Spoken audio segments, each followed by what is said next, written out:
تم سب بچے بیٹھے ہو، والدین کو اپنی جنت بنا لو، ماں باپ کو اپنی جنت بنا لو، ان کی دعا لے لو۔ میرے نبی نے فرمایا کاش میری ماں زندہ ہوتی۔ ماں کا خاص طور پر منشن کیا، میری ماں کیوں کہ باپ کو تو دیکھا ہی نہیں، اور ماں کو دیکھا ہے 6 سال۔ میری ماں زندہ ہوتی اور میں عشاء کی نماز کے مصلی پہ کھڑا ہوتا اور میرے گھر سے میری ماں کہتی محمد، تو میں ماں کے لیے نماز توڑ دیتا۔ میرا نبی کہہ رہا ہے۔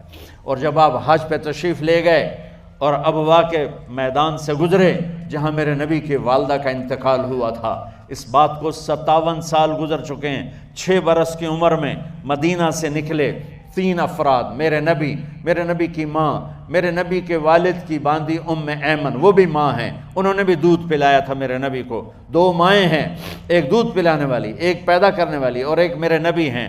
جب ابوا کے پہاڑوں میں پہنچے تو اچانک ہارٹ اٹیک سے حضرت آمنہ 25 سال کی عمر میں انتقال فرما گئیں، اور میرے نبی نے اتنا اس کا غم لیا۔ 6 سال کا بچہ، میں سن 2000 میں وہاں گیا تھا، میرے آنسو نہیں رکنے کو آ رہے تھے کہ کہاں میرے نبی کی ماں کو اللہ نے اٹھایا، نہ کوئی آسرا، نہ کوئی سہارا، نہ کوئی رشتہ، نہ کوئی جھولی، نہ کوئی چھاؤں، ایسے تنہا یتیم کر دی۔ جب ان کو پتھروں میں دبا کے نیچے اترے، ایمن کو سے ہاتھ چھڑا کر بھاگے اور اوپر پہاڑی پہ چڑھ گئے۔ جب ایمن پیچھے گئیں تو ایمن نے کیا دیکھا کہ ابوا کے پہاڑ بھی رو رہے ہوں گے، آپ ماں کی قبر کو چمٹ کے ایسے اوپر لیٹے ہوئے تھے، قبر کو پکڑا ہوا تھا، اوپر لیٹے ہوئے تھے۔ جب ایمن قریب آئیں تو سنا آپ کہہ رہے تھے اماں جی، آپ کو تو پتہ تھا آپ کے سوا میرا کوئی نہ تھا، آپ مجھے چھوڑ کے کہاں چلی گئی، کیوں چلی گئی؟ 6 سال کا بچہ پہلی موت دیکھ رہا ہے تو ان کو سمجھ میں نہیں آ رہا کہ میری ماں کے ساتھ ہوا کیا ہے۔ ایمن نے اٹھانا چاہا، آپ نے اٹھنے سے انکار کر دیا۔ اس صدمے کو سینے میں لیے ہوئے 57 سال کے بعد، 7ویں دن بندہ رو نہیں سکتا، رونا ہی چاہے تو رونا نہیں آمدا، 57 سال کے بعد آپ اس وادی سے گزرے، آپ نے اونٹنی کو ماں کی قبر کی طرف موڑ دیا، اور ان پلرز کو 3 گنا کرو تو وہ پہاڑ بنتا ہے، چھوٹی پہاڑی تھی۔ اونٹنی کو نیچے بٹھایا، اوپر پہاڑ پر گئے، اور یہ مجھے دیکھو، یوں آپ نے گھٹنے کھڑے کیے ماں کی قبر کے سرانے، اور یہ ہاتھ یہاں رکھے، اور پھر سر دیا اپنے گھٹنوں میں یوں، پھر رونا شروع کیا۔ اتنا روئے، اپریل کا مہینہ تھا، دھوپ سر پہ پڑ رہی تھی، ہم تو ٹھنڈی دھوپ میں بیٹھے ہیں، شدید دھوپ میں بیٹھے تھے، اور اس کنڈیشن میں یہ بچوں کا سٹائل ہوتا ہے، جب لمبا رونا ہو تو وہ یوں بیٹھتے ہیں سر اندر دے کر۔ اتنا روئے کہ آپ کی داڑھی ساری آنسوں سے بھر گئی، سینہ تر ہو گیا، احرام تر ہو گیا، اور کئی گھنٹے بیٹھ کے روتے رہے۔ 2 جہان کے سردار ہو کر تمنا کر رہے ہیں کاش اماں تو زندہ ہوتی، تو مجھے کہتی محمد میں تیرے لیے نماز توڑ دیتا۔ اور میرے نبی نے، یہ بچیاں غور سے سنو، میرے نبی سے پوچھا گیا یا رسول اللہ قیامت کب آئے گی؟ آپ نے فرمایا یہ تو اللہ کو پتہ ہے۔ نے کہا یا رسول اللہ کوئی نشانی بتا دیں؟ تو آپ نے فرمایا جب بچیاں ماؤں کو ذلیل کریں گی تو قیامت آ جائے۔ جب بیٹیاں ماؤں کے ساتھ بدتمیزی کریں گی اور ماؤں کو ذلیل کریں گی تو قیامت آ جائے گی۔ ایک ماں بیٹی کو میں بھول نہیں سکتا، ماں کے موٹے موٹے آنسو گر رہے تھے، اور بیٹی ماں سے کہہ رہی تھی بھوک نہیں، ہماری اپنی پنجابی زبان، بھوک نہیں، اوئے ہوئے ہوئے ہوئے، یہ تو ہم نوکر کو کہتے ہوئے ڈرتے ہیں، وہ ماں سے کہہ رہی تھی بھوک نہیں، یعنی بکواس نہ کر، روا کے چپ، صرف آنسو اس کے گر رہے تھے ایسا۔ شاید وہ یاد کر رہی تھی کہ 9 مہینے کیسے اس کو میں نے پیٹ میں پالا، جنتے ہوئے کتنی تکلیفوں سے گزری، اور اس کو دودھ پلاتے ہوئے کتنی راتیں میں نے کاٹ کاٹ کے گزاریں، اور اس کے پیشاب دھوتے ہوئے کتنی دفعہ میں سردی میں ٹھٹھری، اور آج یہ مجھے کہہ رہی ہے بھوک نہیں۔ اس لیے میرے نبی نے فرمایا جس نے ماں باپ کو دکھ دیا، سنو غور سے بچوں سارے سنو، جس نے ماں باپ کو دکھ دیا اس پہ اللہ کی لعنت، اس پہ فرشتوں کی لعنت، اس پہ زمین آسمان کی لعنت، نہ ان کی نماز قبول ہے، نہ روزہ قبول ہے، نہ صدقہ قبول ہے۔ میرے نبی کی زندگی کا دوسرا روپ حقوق العباد، نماز حقوق اللہ میں آ جاتی ہے، میں حقوق العباد کی تھوڑی سی وضاحت کر رہا ہوں۔ ماں باپ زندہ ہیں تو دعا لے لو۔ والدین سے کہتا ہوں بچوں کو عزت دو، جہاں اولاد ماں باپ کے حقوق ہیں وہاں اولاد کے حقوق ہیں، اولاد کو عزت دو، اولاد کو عزت دو، اولاد کو عزت دو۔ بہت سی اولاد کی نافرمانی کا ذریعہ ماں باپ بن رہے ہیں، سختی کر کے، زبردستی کر کے اور ٹھونس کر چیزیں نوکروں کی طرح سلوک کر کے۔ میرے نبی کے گھر میں جب بیٹی فاطمہ ملنے کے لیے آتی تھیں تو میرے نبی بیٹھے نہیں رہتے تھے، یا اب چیئر پہ بیٹھے ہوئے بی بی فاطمہ آ گئی، اب زمین پہ بیٹھے ہوئے ہیں بیٹی آ گئی، اب چارپائی پہ لیٹے ہوئے ہیں بیٹی آ گئی۔ میرے نبی کیا کرتے تھے؟ کھڑے ہو جاتے تھے، کھڑے ہو جاتے، ایک دم کھڑے ہو جاتے تھے، اور پھر کھڑے نہیں رہتے تھے، تیزی سے آگے بڑھتے تھے اور حضرت فاطمہ کا ہاتھ پکڑ لیتے تھے۔ یہ والدین غور سے سنو، حضرت فاطمہ کا ہاتھ پکڑ لیتے تھے اور ہاتھ پکڑ کے مجھے دیکھو یوں بوسہ لیتے تھے، بیٹی کا بوسہ لیتے تھے، پھر ہاتھ چھوڑتے نہیں تھے، ہاتھ پکڑے پکڑے لاتے لاتے لاتے ان کو چارپائی پر پہلے بٹھاتے تھے پھر خود بیٹھتے تھے۔ یہ باپ اور رسول ہو کر بیٹی کو یہ عزت دیتے تھے۔ پھر وہ جنت کی عورتوں کی سردار بنی، پھر وہ جنت کے سرداروں کی ماں بنی، پھر وہ اللہ کے شیر کی زوجہ بنی۔ تو والدین سے کہتا ہوں کہ اپنے بچوں کو عزت دو، عزت دو، عزت دو، عزت دو۔ پھر آپ سے زندگی کے بڑے فیصلے ہیں شادی۔ اب لوگ اکٹھے پڑھتے ہو لڑکے لڑکیاں، اپنی شادی کے فیصلے خود نہ کرو، اپنے ماں باپ کے حوالے کرو۔ اس میں شرافت بھی ہے، اس میں برکت بھی ہے، اس میں رحمت بھی ہے، اور اس میں والدین کی دعائیں بھی ہیں۔ کورٹ میرج کو ہوا نہ دو، boy friend girl friend culture ہمارا نہیں ہے۔ میرے نبی کے طریقے میں مرد اور عورت کا صرف نکاح سے تعلق ہے، اس کے علاوہ سب جہنم کی آگ ہے۔ اور والدین سے کہتا ہوں کہ اپنے بچوں سے پوچھ کے رشتے کرو، زبردستی مت کرو۔ میرا معاشرہ بہت سنگین قسم کے جرم کا شکار ہے، بچوں پہ مسلط کر دیتے ہیں، ایتھے ہی کرنی ہے، ایسے جٹائیں چی کرنی ہے، بٹائیں چی کرنی ہے، پتہ نہیں آئے کتوں ہیں جٹ بٹ۔ چلو تم ناراض نہ ہو، راجپوتائیں چی کرنی، میں راجپوت ہوں، میں اپنی قوم کو بھی رگڑ دیتا ہوں، راجپوتائیں چی کرنی، اگاں کرنی ہی کوئی نہیں۔ یہ ظلم و ستم اولاد پہ مت کرو، اپنی بچی سے پوچھو، اگر بیٹی ہاں کرے تو پھر قدم اٹھاؤ، اگر بیٹی کہہ دے میں نہیں کرنا چاہتی تو وہ نافرمان نہیں ہے۔ اللہ کے واسطے میری سنو، صرف تم نہیں سن رہے ہو، اس کیمرے سے لاکھوں کروڑوں لوگ سن رہے ہیں۔ اگر بیٹا یوں کہہ دے کہ ابا میں نے یہاں شادی نہیں کرنی، میرا جی نہیں چاہتا ہے، تو وہ بیٹا نافرمان نہیں ہے، فرما بردار ہے، اس نے شریعت کا حق استعمال کیا ہے۔ اب ایسا ظلم مت کرو کہ نہیں اتھے ہی کرنی ہے، اتھے گھروں نکل جا۔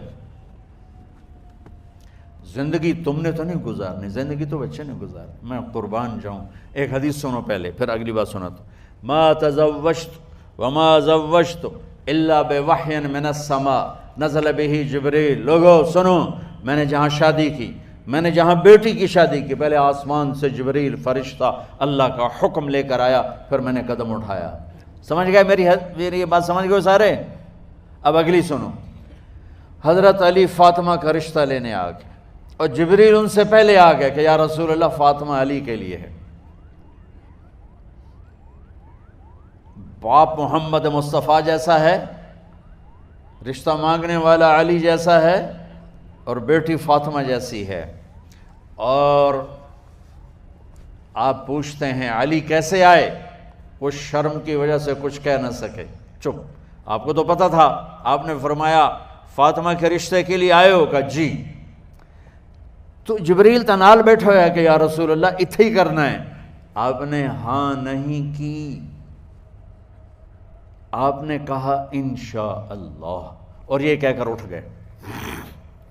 انشاءاللہ نبی کا ہاں ہی ہوتا ہے، لیکن جبریل کے آنے کے باوجود اور اللہ کے کہنے کے باوجود میرے نبی کو بھی پتہ ہے کہ یہ رشتہ یہاں کاتب تقدیر نے لکھ دیا ہے، لیکن امت کو سبق سکھانے کے لیے آپ گھر تشریف لے گئے۔ بیٹی فاطمہ کہ جی یا رسول اللہ، کہا علی کا رشتہ آیا ہے، میں ہاں کر دوں؟ سبحان اللہ۔ میں اپنے دیہاتی بچیوں پہ مجھے رونا آ گیا کہ جنہیں پتہ ہی نہیں ہوتا سانو کہیں نال بندے پہ جانور ہے یا انسان ہے۔ علی جیسا داماد، چلو علی کو چھوڑو، فاطمہ کو چھوڑو، جبریل آیا بیٹھا ہے، جبریل آیا بیٹھا ہے۔ اس کے بعد فاطمہ سے پوچھنے کی کیا بات ہے؟ جبریل آ کر کہہ رہا یا رسول اللہ، اللہ کہہ رہا ہے فاطمہ علی کے لیے ہے اور علی فاطمہ کے لیے ہے، اور پھر آپ کہتے ہیں بیٹی فاطمہ ہاں کر دو۔ ہماری تو آج کی بیٹیاں انکار نہیں کرتی، چپ کر کے گاں ماش طرح بن چھڑ دن کلے نال۔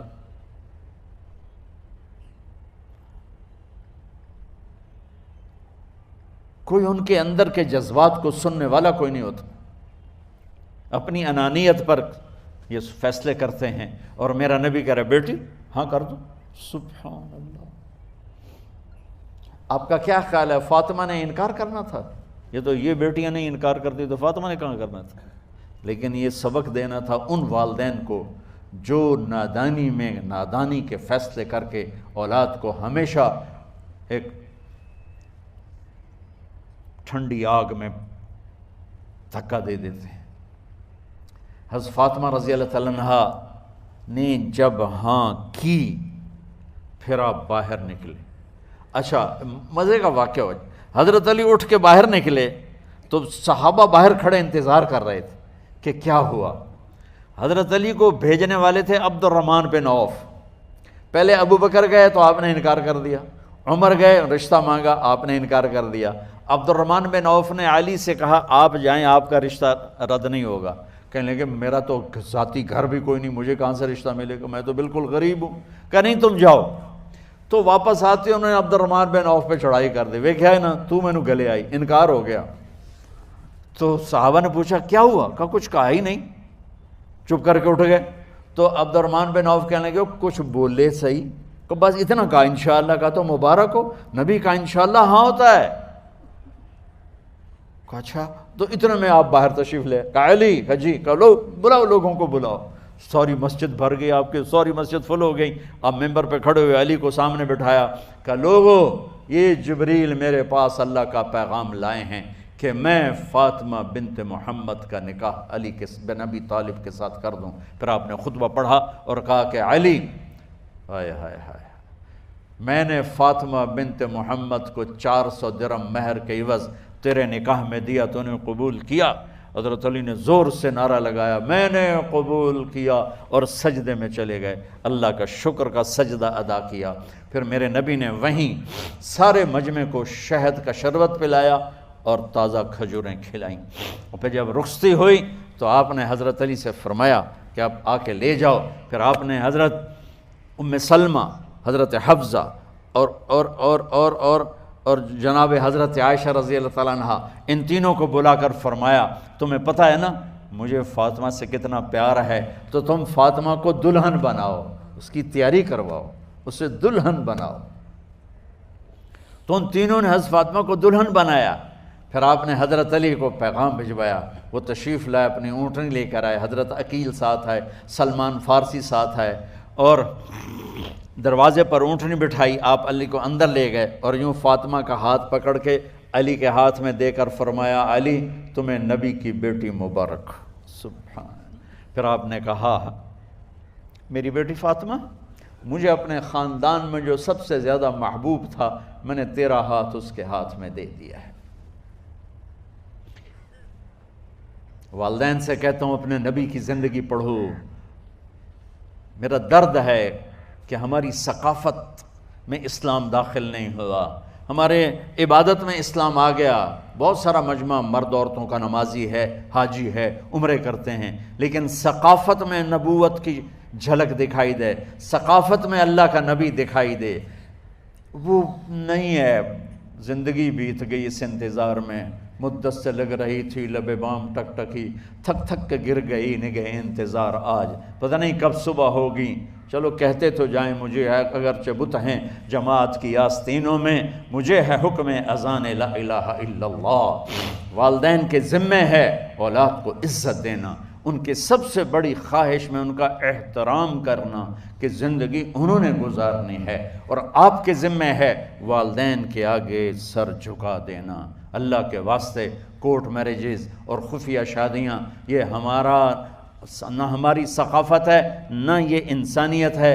ہمیشہ دکھ دردوں میں زندگی گزرتی ہے کہ اصل زندگی تو موت کے بعد آنے والی ہے۔ تو والدین پڑھیں شریعت کو، اولاد بھی پڑھے اپنے نبی کی زندگی کو۔ ایک شخص حضرت عمر کے پاس آیا ایک بیٹے کو لے کر، کہا امیر المومنین یہ میرا بیٹا بڑا نافرمان ہے اور مجھے بہت تنگ کرتا ہے۔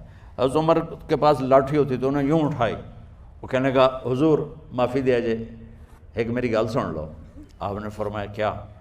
کہنے لگا ماں پیو دے بڑے حق ہیں، بالکل ٹھیک ہے، پر کوئی ساڈا حق بھی ہے ماں پیو تے؟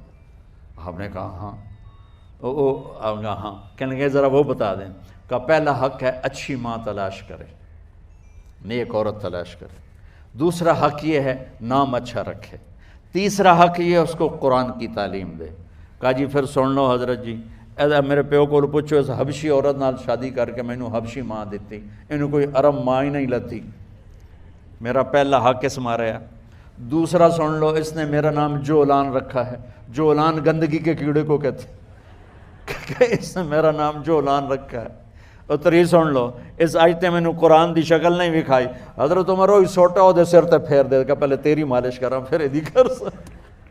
تو آج کے والدین بھی اپنی اولاد کے بارے میں بہت بہت بہت غافل ہیں، اور اولاد کا بھی حال یہی ہے، چونکہ ماں کیا ہے باپ کیا ہے اولاد کیا ہے یہ شریعت، یہ قرآن بتاتا ہے، یہ میرے نبی کی زندگی بتاتی ہے۔